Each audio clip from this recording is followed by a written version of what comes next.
Jackie, I was so surprised when Emily told me you were here. Where's Samantha? I left her with the part-time nurse we hired so I could come by and talk to Alan. Alan, I called your office first, but Laurie said you were here and probably wouldn't be back all day. That's right. I'm spending all of my free time with our new son. We're just going to have lunch. Will you join us? No, thank you, really. I can't stay. Alan, I just want a minute of your time so I can talk to you about something, and then I better get back to Samantha. Oh, excuse me. That must be Alan Michael calling again. Listen, Alan, try and talk Jackie into staying for lunch, okay? I will.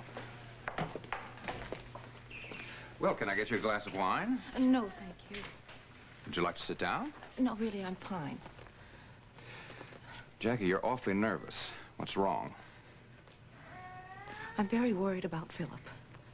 Philip? Did anything happen on the way to Lincolnville? No. As far as I know, he and Justin are up there already. When I was saying goodbye to him this morning, he seemed as unemotional about leaving as he's been about everything else since he decided to go to Lincoln Prep, which isn't like Philip at all. Jackie, tell me what's wrong. You've got to do something for me, Alan. I'll try. Before I tell you what it is, I want you to know that I'm only thinking of Philip when I ask. And please don't ask me to explain my reasons, because I can't. All right. What would you like me to do? I know you're having a new will drawn up. Excuse me, I didn't mean to barge in unannounced, but nobody answered the front door. Oh, well, that's all right. Hope and Emily are upstairs with the baby. Here, Trish, hello. Let me help you. Hi. Hi, Jackie. I wanted to take you to a nice place to thank you for, letting me stay at your house rent-free. I wish you'd stop worrying about that. I love having you there. I want you to stay as long as you like. Yeah, I know. I hope I get this interview and I get the job, and then maybe by the end of next month, maybe I'll be living in somewhere. Oh, did you send that letter to that mysterious bachelor? Yeah, I did this morning. I just hope he likes it. Well, look, make sure that if you meet him, you say all the right things. Because if he checks that letter out that you made me write and finds out that I only work in the Maverick hairstyling salon, I'm going to be in big trouble, Nola. Yeah, but Gracie, all my references were phony, too, in that letter. But the ad said that... What's wrong? Hello, Nola. Hello, Mrs. Richards. Hi, Dr. Nelson. Hi, Nola. Hi. Oh, this is my friend Gracie Middleton. Hi. Hi, Gracie. Nice to meet you. Oh, and that's Morgan Richards. Morgan Nelson. Hi. So, I hope you're going to be staying in Springfield a little longer, are you? Just a couple of more days. I'm sure I'll see you around the hospital. Well, I hope so. You know, the more I see you, the more I see the family resemblance between you and Kelly. Really? Well, thank you. Enjoy your lunch. Thank you. Bye. He's nice looking for an older man. You want to see his son. Really? Wait a minute. Nelson. Kelly Nelson. Gracie, come on, turn around. Don't be so obvious. Isn't that the guy whose son you were going to marry? Gracie, Kelly Nelson. Gracie, come on. Morgan's going to tell everybody that we don't have manners. Now, come on. Oh, does she work at Cedars, too? Yes, she's a volunteer. She's an 18-year-old little selfish brat that thinks she's so much better than everybody else. She seemed friendly to me. Oh, well, she just acts nice because she thinks she's on top of the world, but, well, that's going to change really fast. Why do you say that? Because I'm going to see to it. If it's the last thing I do, which it won't be. Why isn't important, Ted? All I'm saying is we've got to move and get something on Diane Ballard fast. Well, because I've got to nail that broad for good, that's why. No, nothing personal. I'm just dedicated, and these clients I'm working for are offering me and you a big bonus if we can find the proof they're looking for. Well, think about it. There's a pattern there. This broad's turned every company she's ever worked for into a personal bank account for herself. And once she got what she wanted, she split. So take that and go with it, all right? Say that again? You can't prove she was part of all that, can you? Well, it's an intriguing thought. You know, so intriguing, in fact, I just might fly out there and see if there could be any connection. Yeah, who is it? Carrie! All right, come in. That was enthusiastic. What happened to you? Oh, I cut myself. It's my own fault. Move this, let me see. It's nothing serious, really. How did you do that? I don't know. I was holding a pencil. I was in the middle of an argument with someone. I didn't realize how upset I was getting until So you broke it in half. Ross. It was either the pencil or my opponent's neck. Oh, come on. Don't say things like that. People will take you serious. If you had heard that argument, you'd know how serious I am.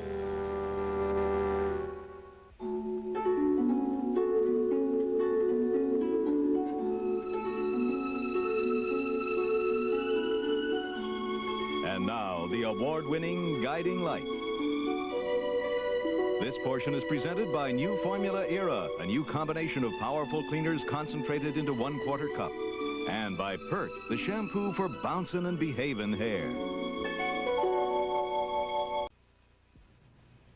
Don't you think it's just a little early in the day to be quite so dramatic? I don't know, I suppose. You know how it is. You get carried away with emotion. Well, not so you threaten to take somebody's life, even in jest. Let me prove to you that there is no danger. You be careful of that hand. Yeah. Listen, I want you to pay little attention to what I'm saying lately. Well, there's some things I really like to pay a lot of attention to. In fact, I'd like to believe them. Well, yeah, you can believe everything I said about us.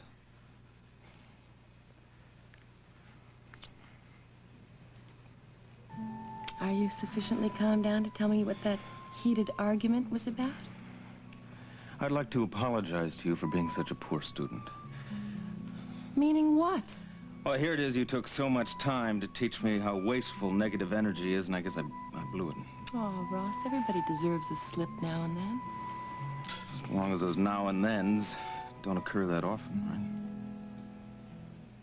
right? Do you know that your incredibly blue eyes are much more incredible when you simply assert yourself and tell people who you are and what you stand for? I guess I'll have to remember that. Have I asked you yet if you're available for lunch? No, you haven't. No, but I will be. Let me see, I'll come to your office around 12 o'clock. Oh, that's a good idea, Ross. It's 1. Oh, you're kidding. No wonder you looked so good when you came in. We've been away from each other for a whole 4 hours. You bet. And you ran out of the house so fast when Jackie called that I didn't get a chance to give you one of these.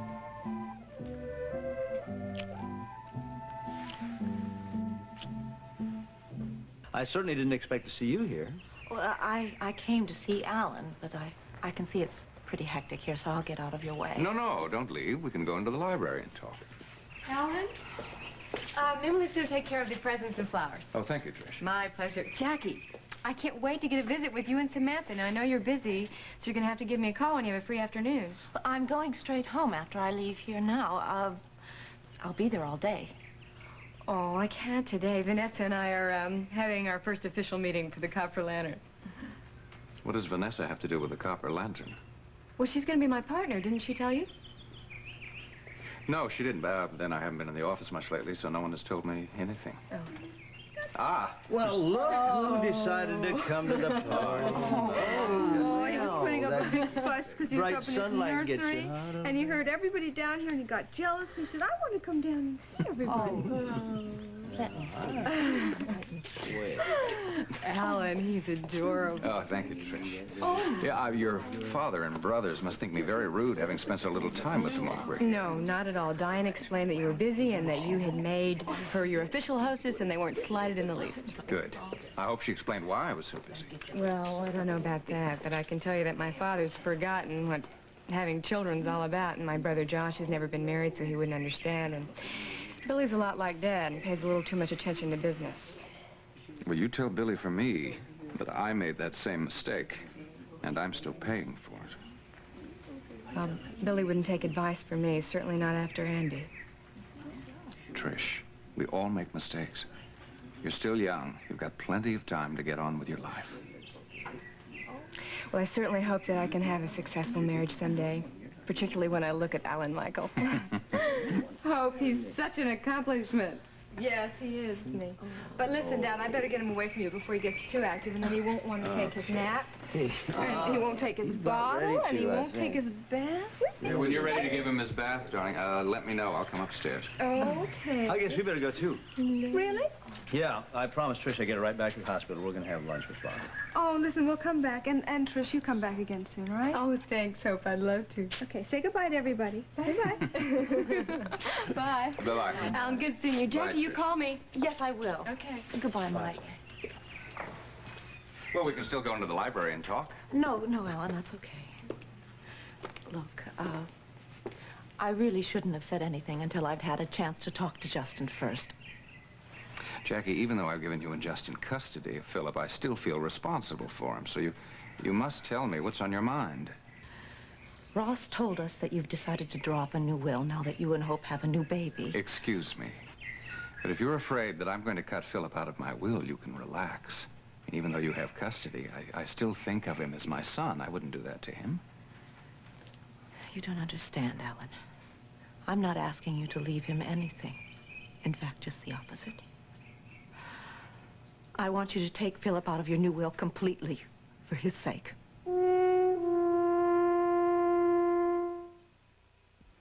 Jackie, how can you stand there and ask me to do such a thing? I told you, Alan, I'm only thinking of Philip. I may have given you and Justin custody of Philip, but as far as he and the rest of the world are concerned, he's still my son.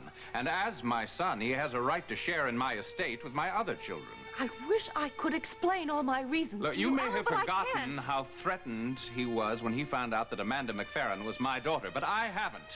And you must realize that his so-called unemotional behavior, as you've been calling it, has to do with your baby and now with Alan Michael. Good God, Jackie, the boy feels abandoned enough. I can't turn my back on him by cutting him out of my will. I realize all that. I don't think you do, or you wouldn't have come here with this suggestion. If I was able to explain all my reasons to you, Alan, I know you'd agree. Then please do explain it to me, but before you do, I want you to know that I have instructed Ross to have my new will drawn up and ready to be signed by late tomorrow afternoon. Why are you staring at me like that? There. Think that'll work a little bit better than the handkerchief? You always carry a first aid kit around in the purse, which I'm surprised you haven't lost again. I beg your pardon. I'll have you know I haven't lost this purse since Jackie and Justin's. Oh, my, you sound very pleased about that. Well, I am. It's a terrible curse to be forgetful. Oh, Carrie, come on. You only lose the little unimportant things. It's the little unimportant things that drive you right up a wall. Yeah, well, don't go too far the other way. I really enjoy that quirk in your personality. It's humanizing, you know. What do you mean? I couldn't stand you if you were absolutely perfect. Oh, boy, we better get out of here fast before you find out it's not my only flaw. Oh, yeah, wait a minute. Wait a minute, look out. My hand is fine. I'm not worried about your hand. It's the Band-Aid. I'd look stupid walking down the street with it stuck to my back. Yes, you would. How do you do that? You always manage to make me laugh, even when I'm in the worst of moods. Maybe you don't take me seriously. You're the most serious and wonderful thing that's ever come into my life. Just hope you haven't arrived too late.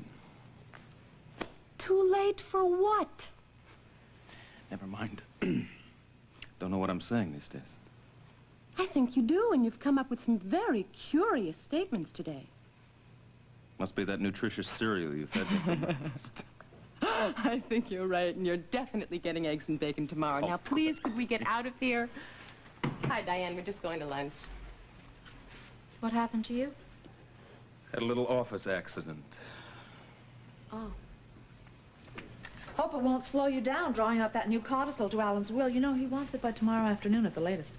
Diane, it is already drawn up. It simply has to be typed. I have a secretary to do that, so you don't have to worry about it. Who said I was worried? Oh, I wouldn't mess with him, not today. The truth is, he was having a heated argument with someone on the phone just before I came in here, and he got so frustrated, he broke a pencil in half and cut his hand. Oh, how awful. Save your sympathy for the other guy. Why? Well, because he really wanted to snap his adversary's neck. Oh, imagine that. Carrie, could we get out of here? I could use some fresh air. Sure. Do you want to go to the park instead? I don't really care where we go, just so long as I get out of here. See you later, Diane. Enjoy your lunch. We will.